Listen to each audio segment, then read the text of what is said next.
I'm not a thrill seeker. I spend most of my free time in a secluded comfort zone, usually in bed with my girlfriend.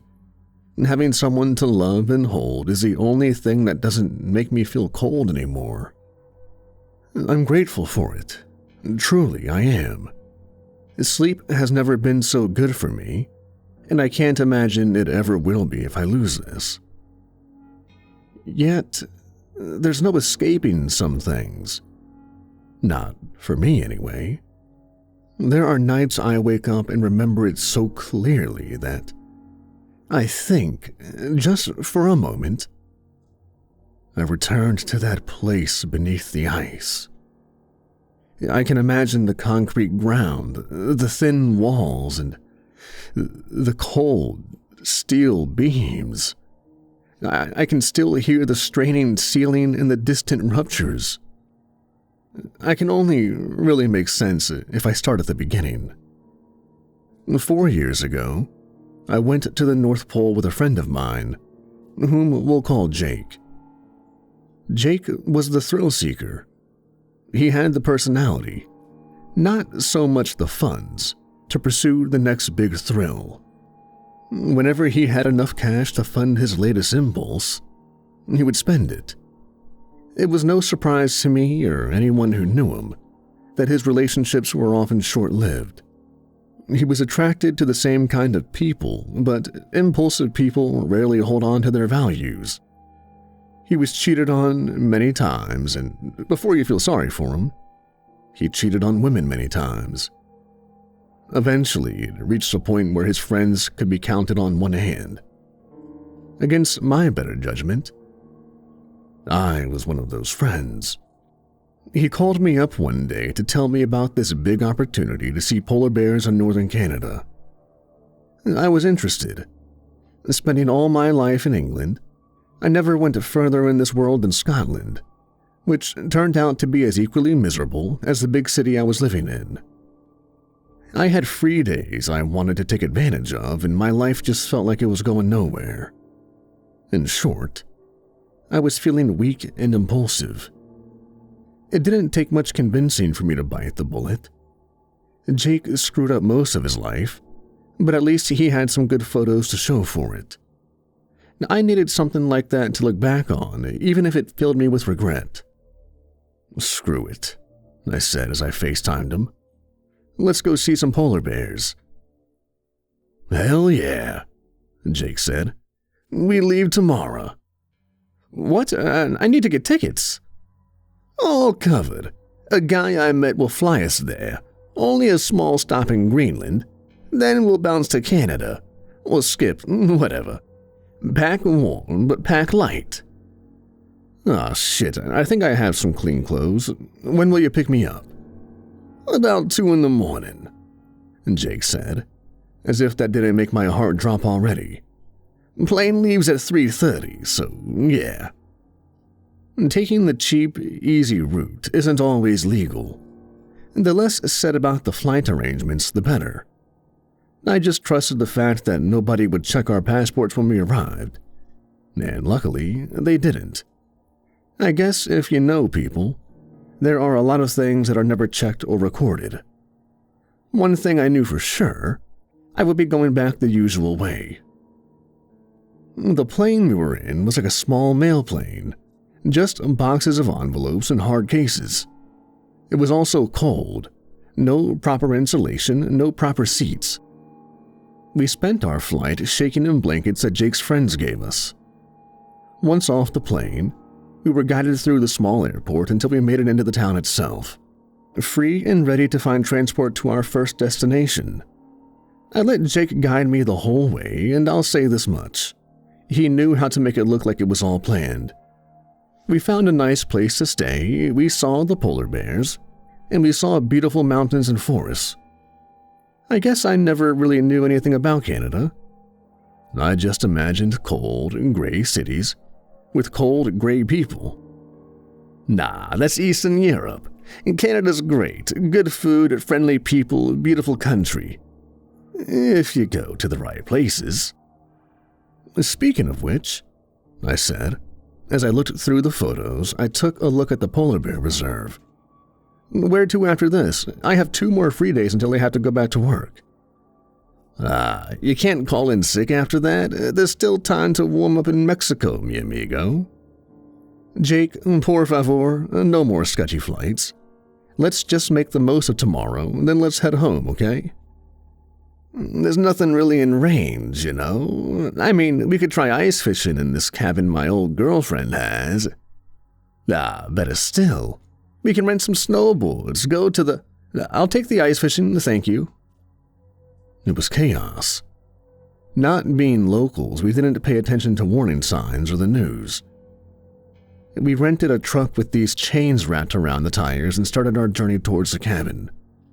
The weather was ballistic, and visibility was low. The whole time, I was worrying if we would ever make it back to the town we left, let alone the cabin. Jake tried to stay upbeat about it, but it was clear he was worried as well. We turned off real roads onto a dirt path through the forest, but that too was getting covered in thick snow. We listened to the radio, mostly country rock which would only be played in lousy bars. It did little to ease my nerves. I just kept refreshing the news portion on my phone, hoping a connection would get through. We should be there soon enough, Jake said with a smile, turning the truck just in time to avoid a tree. I recognize this area. So do I muttered. I've been seeing snow-covered forest for the past 20 minutes. My words must have started it. Light sarcasm to break the karma camel's back. The truck continued for a few more seconds, then there was this sudden, lurching drop. The side of the truck I was on dropped noticeably, then rose before it ground to a halt. I looked at Jake, and he looked at me. I sat back as he tried to get the truck to keep going, but it was beached on something and the ground was too slippery. It needed all 4 wheels on the ground and the back left tire. We both got out of the truck, the sheer wind cutting through our jackets, as we walked to the back and examined the large rock.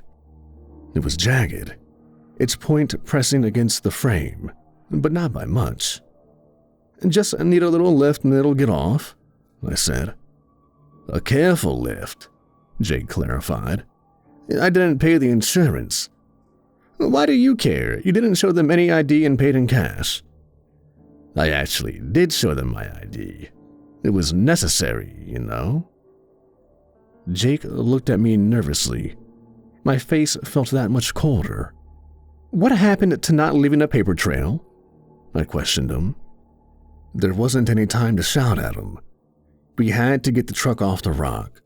Luckily, the rental place didn't just give us chain-bound tires, which seemed to be clumped up with snow, but they also had a toolkit in the back of the truck. I took the largest piece of metal, a pry bar, and wedged it between the rock and truck frame. With as much patience as I could muster, I told Jake to pump the accelerator a little so the truck didn't roll back. Being squashed by the red behemoth was the last thing I wanted. So that's what we did. Being as strong as I was, I lifted the truck just enough that the 2 front wheels were able to pull the truck forward. The weight slipped off the pry bar so suddenly that I almost fell. The truck dropped, the frame hit the tip of the rock but bounced forward. Out of sheer fear, I stumbled back. The brutal crunch of that metal on rock made my heart jump. I saw the truck on all 4 tires as I stumbled back. I think I even heard Jake's whooping over the roar of the storm. As my ass hit the ground, I felt an emptiness to my right. I tried to place my hand there, thinking there was ground to keep me steady, but all I did was shirk my weight the wrong way. I fell into the dark. I heard the whistle of wind above me, but also the rush around my ears as I fell. I heard the clattering of metal. The pry bar fell with me, a dull thunk. My leg hit something, causing me to twist. Then I hit the ground, and all of this happened in the space of a few seconds. Each second I was in such shock I didn't react. And then I couldn't. I woke up to a shooting pain in my right leg that seemed to run up my side as well. My head didn't feel sore, but it wasn't easy getting up either. I felt like my insides were just one fragile piece of pasta, waiting for that pressure to make it all snap. Yet I willed myself to sit up and look around, as well as remind myself to breathe. With that first painful inhale, my teeth ached and my tongue was dry. When my eyes adjusted to the darkness, I saw I was in a tunnel. The walls and ceiling curved into each other, making this half-moon shape against the flat concrete ground.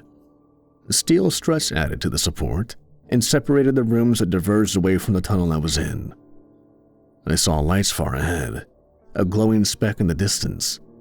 I instinctively reached for my pocket to get my cell phone to use the flashlight, but that was nowhere to be found. I recalled leaving it in the truck to charge. I sat there for a moment, energy fast returning, but all of it focused on my growing panic. I had fallen. I could see the hole in the roof above, but I couldn't see the surface. Water droplets dripped onto and around me. In a hoarse voice, I called up but received no response. I couldn't even hear the blizzard. What I did hear was creaking and cracking. The panic told me to stand up. My foot bumped the pry bar that fell with me. I picked it up and started walking towards the distant light. The whole tunnel seemed to make those unsettling noises, but otherwise, it was silent. My footsteps were the only accompaniment. My eyes searched the darkness for something as I walked, my logic-bound mind seeking something that could help me, like a phone. And when I couldn't see one, I started inventing reasons for the tunnel I was in. Old subway? It didn't look like one. Part of the infrastructure, like a sewer or electrical thing? No, that was crazy. It looked too good for either of those. Old war bunker? I doubt the Canadians built something so large during the war. After who knows how many minutes, I heard something collapse and it shook the tunnel. Looking back, I could make out concrete falling and steel struts snapping and buckling right where I sat. The tunnel was struggling and losing. Section by section, it was caving in towards me. I wasn't slow to start. I ran for my life. I don't know how movies could get the sensation so wrong. You don't have time to scream and run. You can only do one effectively, and obviously, it was the latter. I ran until I reached the light, the collapse only increasing in speed, catching up to me. I tried to turn the corner sharply, but I only ended up slipping. My head bounced off the ground, and fear pushed me to my feet again as I ran down a lit tunnel. The collapse reached the corner, but that's where it stopped. When the ground no longer shook, when that rumble faded, I looked back to see the wave of dust settle. The way back was gone. I was standing in a new section of the tunnel, which was more like a maze of hospital hallways. The fact the lights were on made me hopeful, but not as much as a green exit sign hanging from the ceiling in one hallway. Sweating, I took off my huge puffy jacket and folded it under my arm. With the pry bar in my other hand, I started my fast walk towards the way out. I drank from a water cooler. The dust and cobwebs that covered it told me how long the place had been abandoned, yet the lights told me that it still had power. Did those who built the place forget about it? Or was there some long-lasting backup power system? I passed by several empty offices, labs, and even surgery rooms, with weird observation rooms above them. I know now that it's common for students and even family members to observe a surgery, but I was thinking of something else at that moment. And when I say these rooms were empty, I mean it. A desk, a few shelves, some tables and hospital bed frames, and no mattresses were all that filled the space. There's only one exception: the rooms I couldn't get into. There were these keycard-protected doors with some heavy-duty bars braced against them. Bolts kept those doors together, not screws. On every one was a gas mask symbol. Airtight chambers for different kinds of experiments, I guess. While I searched, I continued to hear the groan of the pressure above. At least it sounded much more stable, so I didn't have to worry about a mountain falling on top of me. My only concern was how long it took me to reach the exit. I kept following the signs. I wasn't going in circles. The rooms to my sides were different. I tried to not let my imagination play tricks on me, like making sounds that weren't there, or that I saw people, maybe even a head, staring at me from around a distant corner. That seemed to happen a lot more than I cared to admit. What settled my thoughts was an obstacle. A door with chains, but not on my side. I could see through a narrow window the heavy chains that kept the handle in place, the massive lock that was used. I opened the door as much as I could. It was just enough to fit my pry bar. I looked around. The sound of the metal echoed, but I didn't see anything. The hallway to my left, empty. The hallway to the right, empty. The hallway I came from had a single flickering light and a few of those rooms I couldn't open, but it was empty too. I dug the pry bar and tried to find a good position to use it. I made the mistake of trying some sort of levering to snap a chain, but what worked was twisting it into a tight position first, then prying at a single link. It still took a while and I worked up a sweat, but the link broke. Gravity pulled the chains down with a clatter.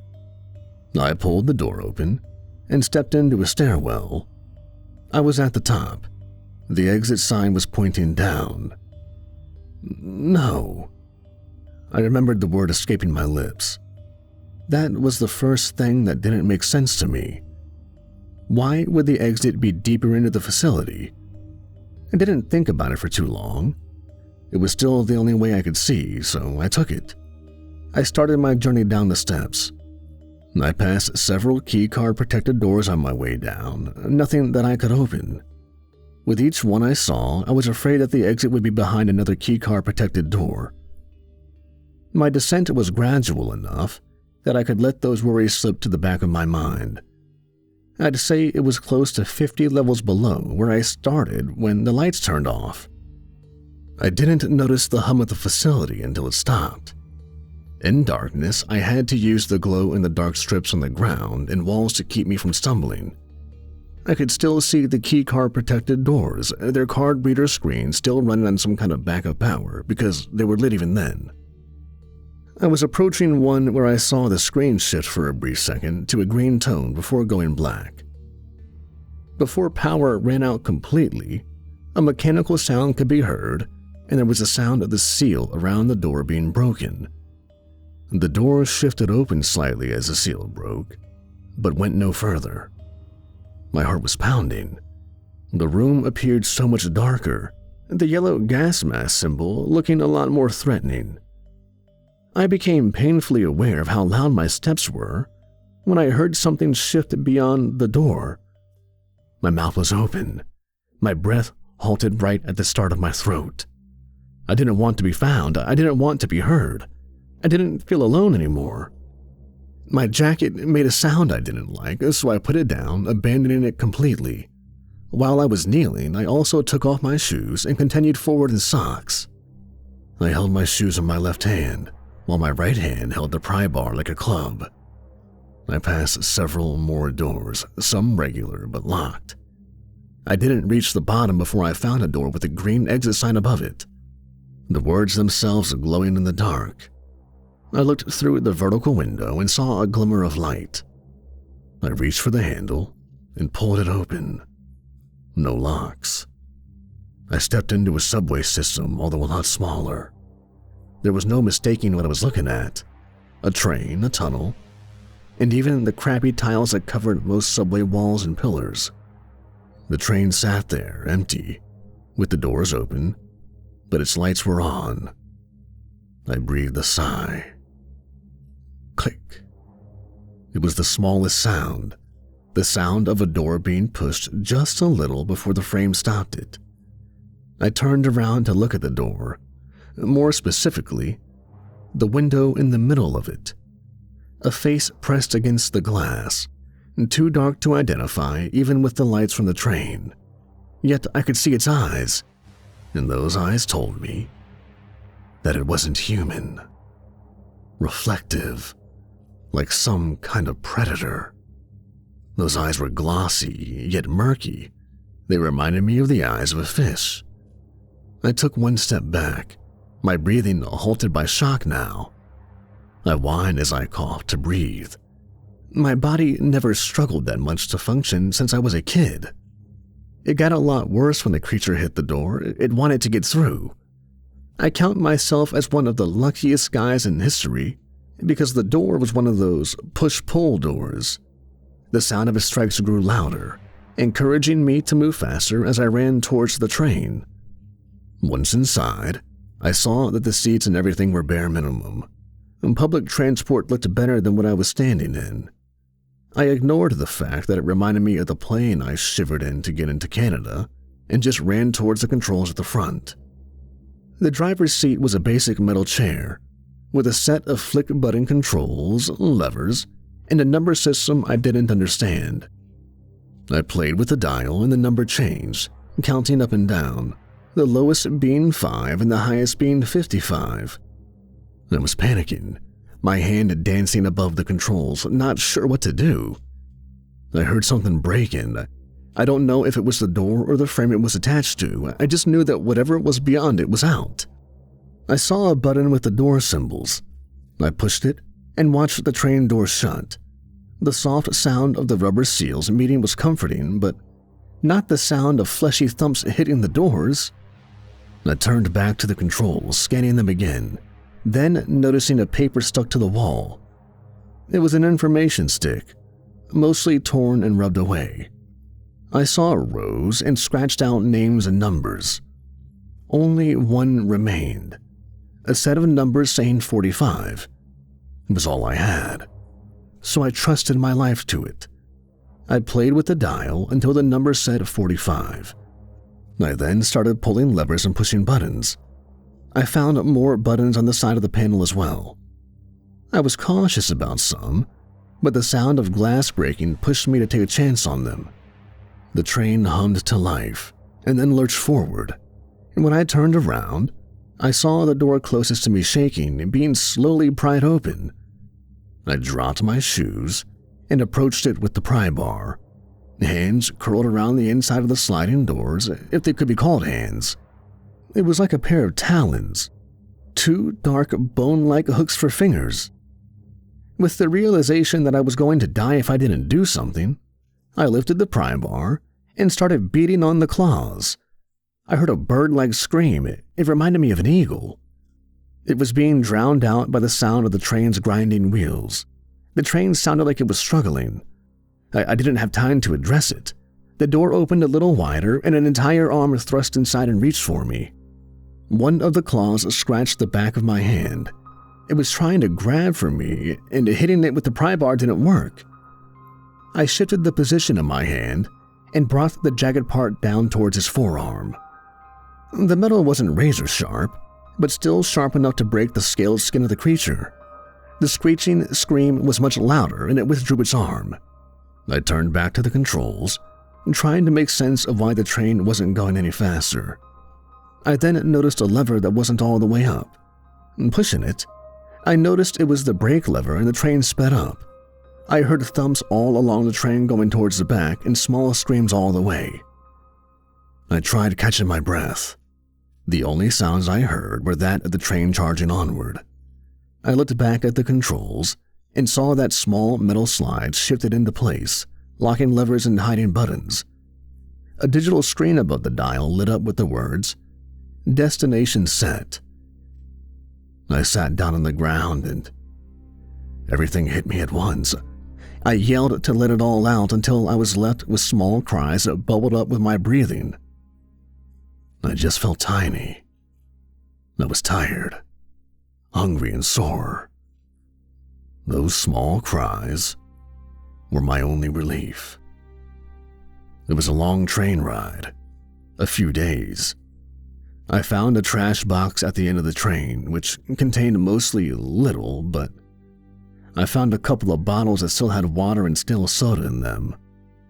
One orange soda bottle that was half full. It tasted awful.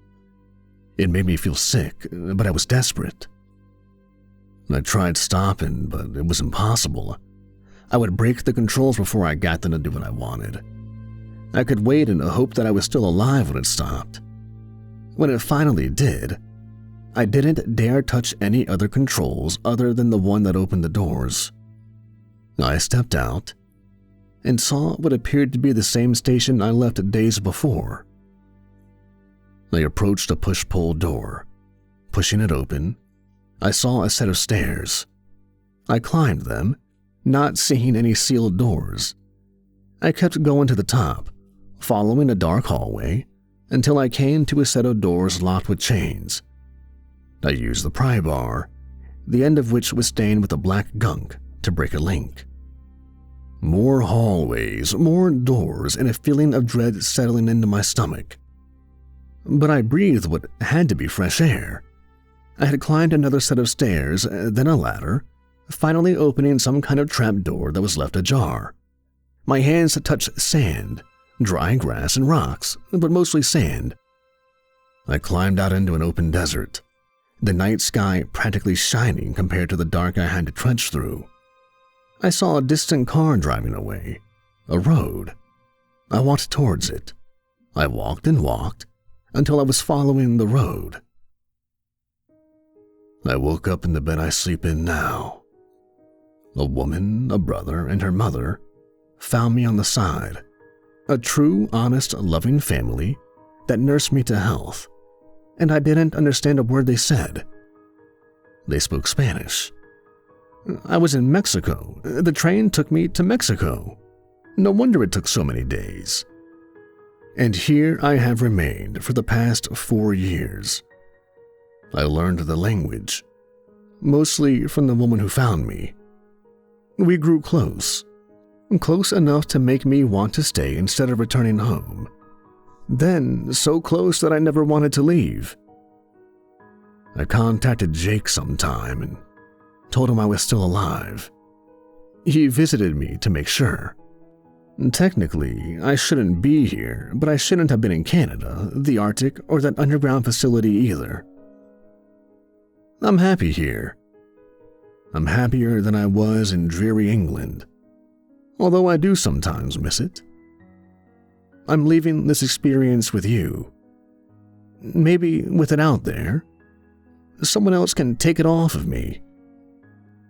Maybe just talking about it like this will be enough to help me escape those nightmares.